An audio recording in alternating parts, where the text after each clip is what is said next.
This weekend in used car sales. Do you want a slice of the action?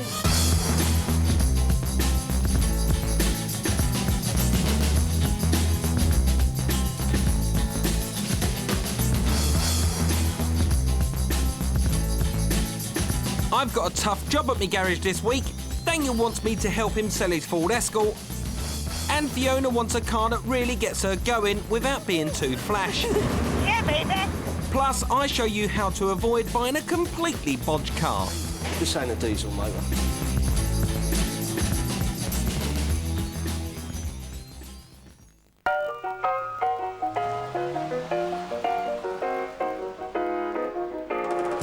Daniel Lewis is selling his RS 2000 because he needs a 4x4 to tow his Mark 1 Escort to race meetings. For over 3 months, the RS has been advertised everywhere, in car magazines and on the net, but it refuses to budge. Daniel is asking just under £5,000. Is that a fair price? And what state is the car in? Time for a chat with young Danny. So, what can you tell me about the car? What year is it? 92 or 93? It's a 93. 93 RS 2000 Mark 5. You had it long? About 7 months. 7 months. Has it got a full service history? Yeah, full Ford history. That's good, with all the stamps in the right places? Yeah, all the stamps. OK, and have you had any luck trying to sell it so far? I've had a few people. I've got to ask you, mate, how much did you pay for it originally? 4,000. 7 months ago? Yeah. Not a bad price. How would you describe this car in an advert? In an advert, it's near immaculate. Interior, I would say, is as new. It's a generally good, clean car. There's a few little things that needs tidying. Exactly. Well, I don't want to depress you, but immaculate, it's not. Shall I show you what I think? Yeah. The trim in the middle of the wheel, what happens is that water gets behind the lacquer peels off, it looks mildewy, looks horrible, we get them off and we tidy them up. When I shut the door for you when you arrive, it drops, this door, on its hinges. Yeah. That is easily fixed and we can do that for you today. And are you going blind, Daniel? What's that? Bit of a mishap there. Bit of a mishap. There's a bit of damage down the bottom here, which we can fix for you. Are you racing horses or what? What's going on here? You're never going to sell a car with a tow bar on the back. So that's a no-no. That's got to come off immediately. Yeah. I'll tell you what would help this car. Nice little silver coach line right down this ridge here. We'll just ping, lift the car up, make it look a lot better. And mate, the other thing that I've noticed on this car, I hope you got some fish with it because there's enough chips. This car's covered in little stone chips.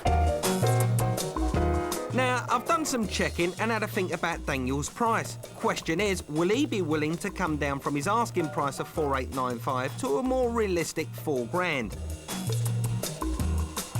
Now, here's a question for you. Ford named which series of performance cars after which Latin American country? Phone in with your answer and you and a friend could win a once-in-a-lifetime experience driving around a Grand Prix racetrack. Now, my problems that I see are not only the little problems on the car, but there's also some problems with the car. Yeah. That's in terms of what it is. It's an RS 2000. It's a very, very, very niche market. You live in Eastbourne, the chances are you're not going to sell it to a guy who's grey-haired, wispy, 60 years of age. It's a young man's car. Yeah. And what slaughters that car is its insurance group, as you well know. It's an insurance group 16 as much as a Subaru Impreza WRX. So there are going to be your problems. It's finding the right person. But I think, quite possibly, there's another option open to you.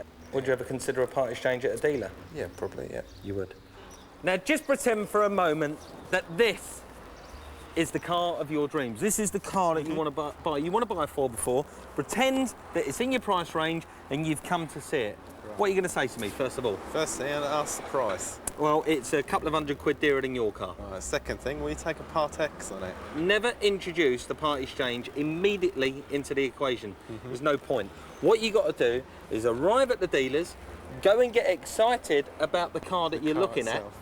You understand? Yeah. That way, the dealer is excited about getting you excited. He's more interested in selling you a car. He don't care about your part exchange as long as you've got the money to pay for it. Now introduce your part exchange. Right. What have you got? Escort. Let's go and have a look. If I'm now the dealer looking at this car, I'm going, well, it's a bit ropey, mate. It's just a Ford Escort RS. So how much do you want with this? What are you going to do on a deal on the other?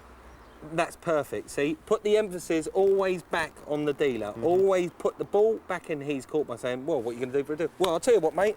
I want £1,000 plus your motor. not going to be good enough for you, is it? No. You've only got a couple of £100 plus your motor, so how are you going to work me round?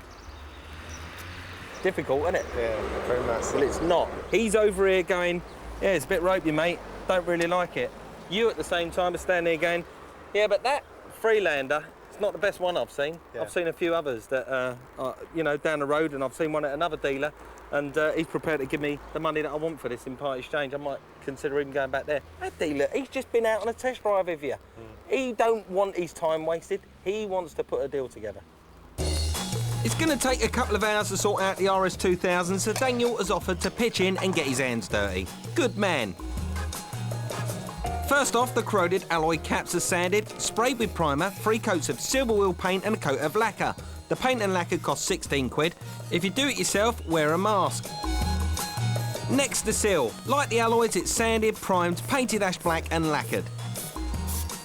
A replacement valance is no longer manufactured for this car, so we had to use some trusty old body filler. The cost of this fix is only 8 quid. Paint chips, a time-consuming job, but it's worth it. After £6 worth of touch-up paint, they definitely look better. And some dodgy paintwork around the petrol cap is covered up with a new trim, and it only costs 20 quid. Rehanging the door isn't difficult. Daniel loosens it, Ian adjusts the position, and then it's tightened back up again. Making sure the coach lines don't rut can be tricky. Get it wrong and a nice hot hairdryer will help get them off again. Now these only cost a few quid each. All that and a professional valet inside and out brings our spend to just over 100 quid. Absolutely fantastic. Hey? One afternoon's work, little bit of elbow grease, and it's done. What have we done to it? We've done the stone chips. Yep. We've tidied up the alloys. They look nice now. And most importantly, the tow bar's gone. The only problem left is really your asking price. Are you still going to stick to your guns, or what are you prepared to take for it, do you think? Go down to just over 4. Can I be honest with you? Yeah. I think that the way to get this car sold and marketed properly is to sell it for under £4,000. Right. 3,995. Yeah. You told me earlier that you only paid £4,000 for it.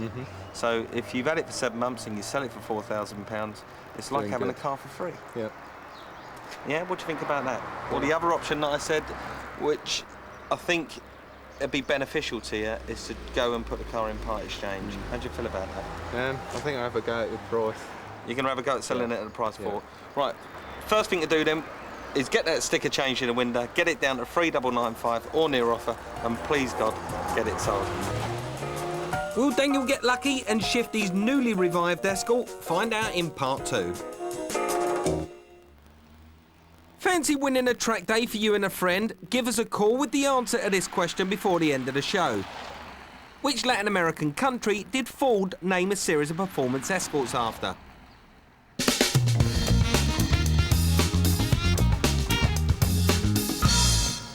I've got a customer, Fiona, out on the pitch, and she's looking to buy a second-hand motor. What she wants is something cool and funky to help ease the pain of turning 30.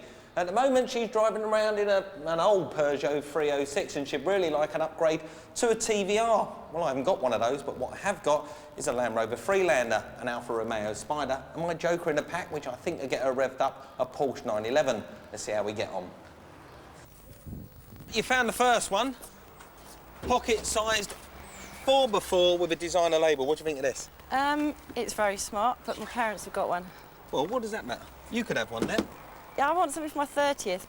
My mother got hers for her 60th. Well, it's young, trendy, sporty. It's does very everything you want it to functional. do. I mean, this is an essential city car. It's as popular as a Louis Vuitton handbag, and it don't mind getting its feet muddy at the weekends. The only thing you have to look out for if you're going to buy one is make sure the rear door shuts properly, because the rear door gets a little bit loose. Make sure there's no accident damage underneath where somebody might have been off-roading the thing. You never know, they might have been a bit adventurous.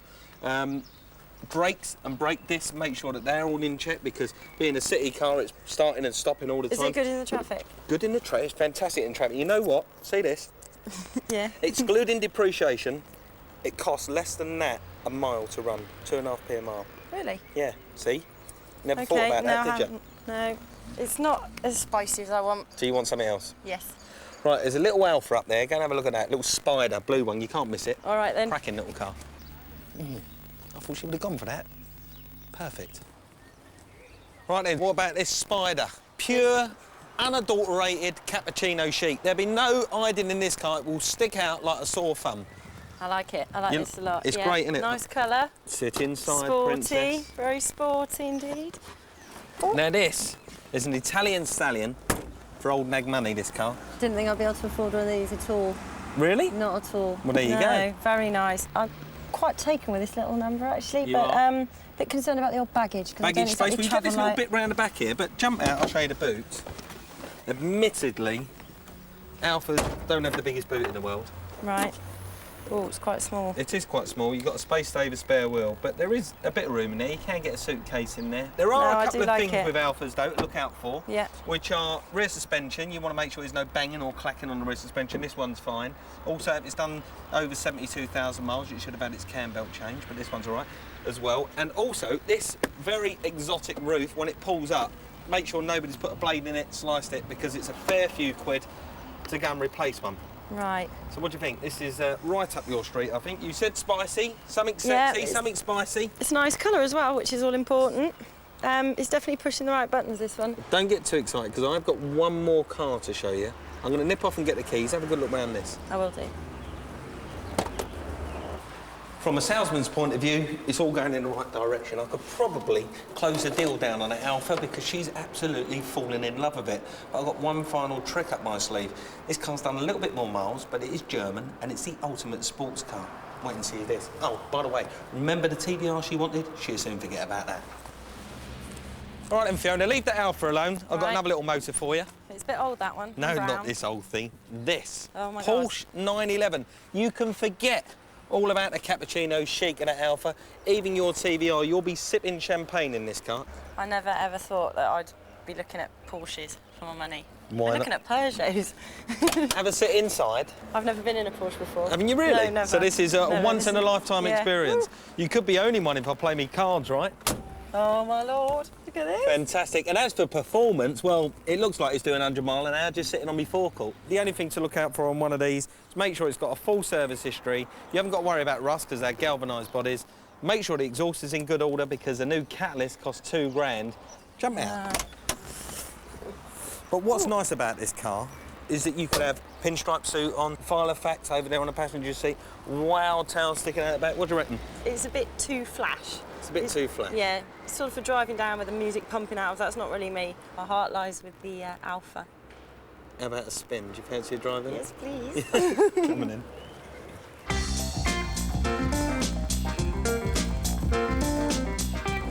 How about that second gear, first impressions? Christ, this is marvellous. This is wicked. Look at the smile on your face. So if you used to buy something like this, what could you find yourself doing in it? Just driving, I'm off out. Chips, I'm off out for chips. I'll get anything if anybody wants something from the shop. Even when you've got to put the rubbish out at the weekend, I'll be there. You'll be taking the car with you. Too right. Oh, this is mega, mega. What do you think your friends would think if they see you in this? They'd be very, very, very jealous, I think. Do you know what you'd normally do when you're going on the test drive? Do you know what to look out for? I've never done a test drive before in my life, actually. What's really important when you're doing a test drive is that you make sure that the car goes into all gears, make sure you try and reverse as well, and tune in to those heightened senses and listen out for any bangs or clangs. If you're buying a convertible, is it, obviously, you've got to test it with the roof down, but is it worth testing it with the roof up as well to see sort of if it's got a flappy hood or anything? Absolutely, that's a very good idea. Yeah, baby! Oh my God, that is wicked! It's brilliant to drive, it's classy, just like myself. It's just fantastic. I never, ever, ever thought I'd be driving an Alfa Romeo. What do you know? Fiona literally went straight out and bought a Spider. The car goes like a dream and she's chuffed to bits. What a result. If you're looking to buy a car, go to 4car.co.uk for the largest selection of classified car ads in the country. In part 2, how to ensure you'll never end up with a completely bodged car. And Daniel drives an Escort RS 2000, but which Latin American country did Ford name a series of performance cars after? Call the competition line with your answer and you and a friend could win a track day out for 2 at Donington Park.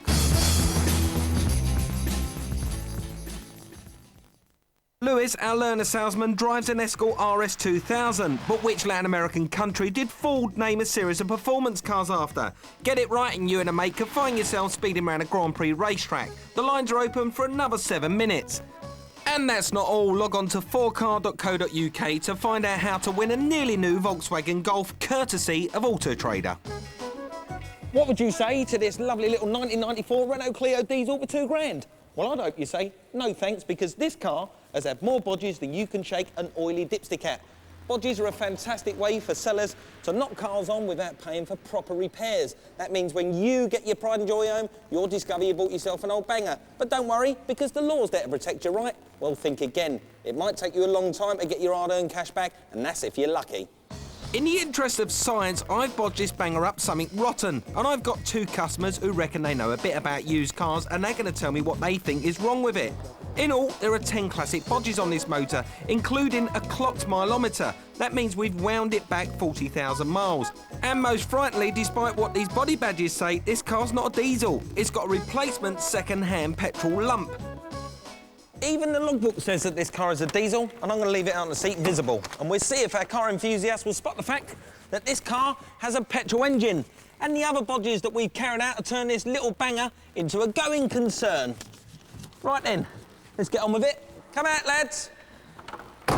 How you doing, guys? Phil? Hi there, nice to meet you. Nice to meet you. Ronan, how are you, mate? Nice to meet you. Now, Fine, you thanks. two Fine. reckon you've got some grease under your fingernails. A little bit, yeah. What's your background? What do you know about cars? Well, I've sort of like always used second-hand cars. Only had ever one new car in my life, so I've always sort of had to know what I'm going to buy. So you know your stuff, Well, so you think. So I think. Phil, what about you? Matter of pride, Mike. Never bought a new car in my life. You're tight then. Yeah. Right, so there's obviously oil running through your veins. Off you go, get on with it, see if you can tell me what's wrong with this one. Now, these guys have no idea what they should be looking for, so let's see how clued up they are. And to make the task a little trickier, I'm going to take on the role of the dodgy car dealer. You You all right, lads? Yeah, not too bad. Like me nice motor? It's showing 70,316. But, like, you look at this steering wheel. It's really nice and shiny. Yeah? That middle bit there, it's just completely worn away. There's no way that's only done 70,000. Not a chance. The vicar who owned it actually had big, fat, heavy hands. That's why it's got a bald steering wheel. Yeah? Did he have big, fat, heavy feet Yeah, as he well, did. Mike? I don't Yeah. think so. He was only 7 stone, but he had great big feet and great big hands. That's why it's a bit bald round the steering wheel. And he's worn them. What would you say then, looking at the steering wheel and looking at the pedals and 70,000 miles, would you say? I reckon somebody's been playing with this screwdriver. He's absolutely right. To clock this car back to 70,000 miles, we had to unscrew the dashboard.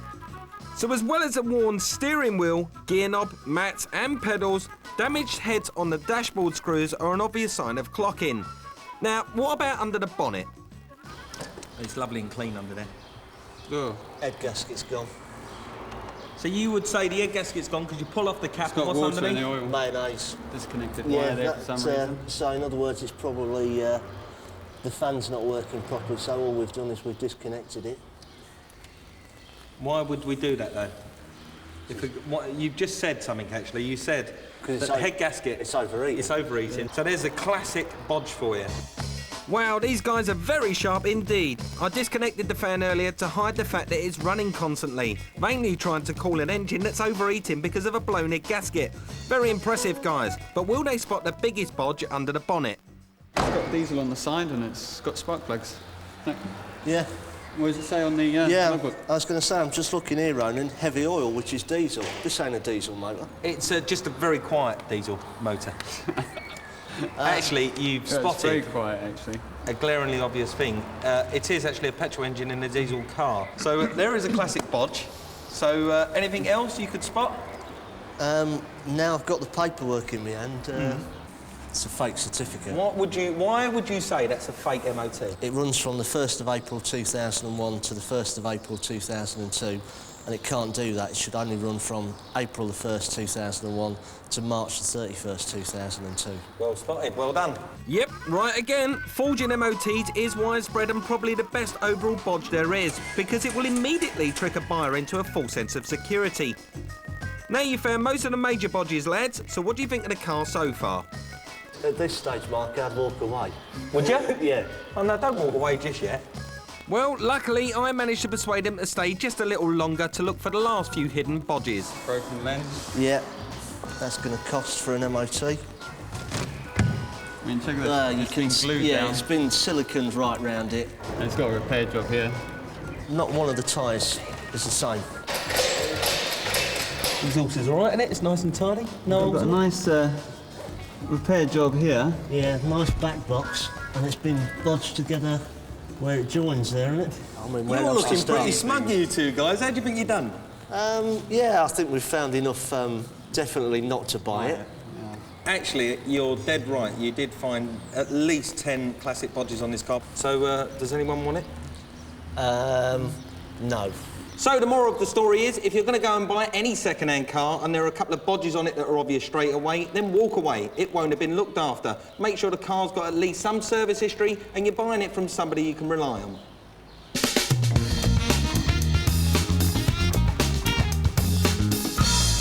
This is a Ford Escort RS 2000, but which Latin American country did Ford name a series of performance cars after? Get it right and you could win a track day for 2. The lines are open for another 2 minutes. Remember Daniel and his Ford Escort RS 2000? Well, I've come down to Eastbourne to see how his sales getting on.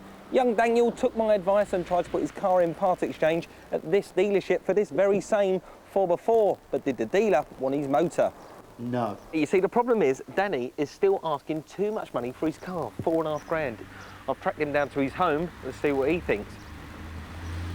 Now, I thought we had agreed 4 grand. There you go. Oh, yeah. Daniel, mate, how are you? Not bad. You all right? Yeah. Yes, Yeah. good. How you been? Not bad. Yeah, Why haven't you sold your motor yet? I know. Still haven't. Should we go out and have a look at it? Sure.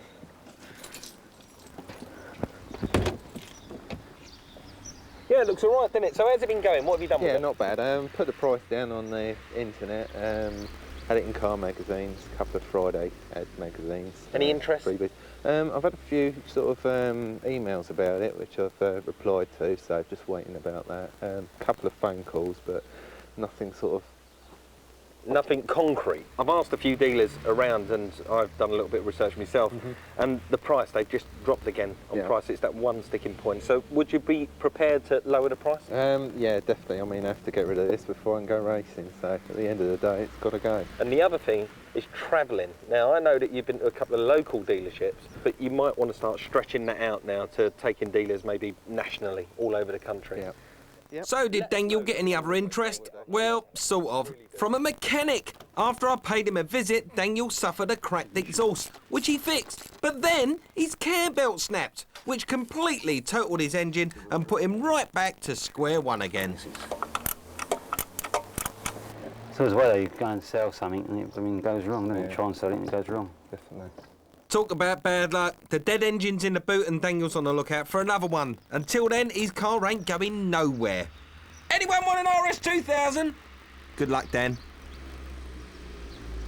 Earlier, I asked you this question. Ford named a series of performance cars after which Latin American country? The answer is Mexico. Got it right? Then log on to 4Car after the show to find out if you've won the track day. Next week, I teach sales banter to a novice. Then I'll have a deal with you. Oh no, I don't want to do 4.5. I made a mistake.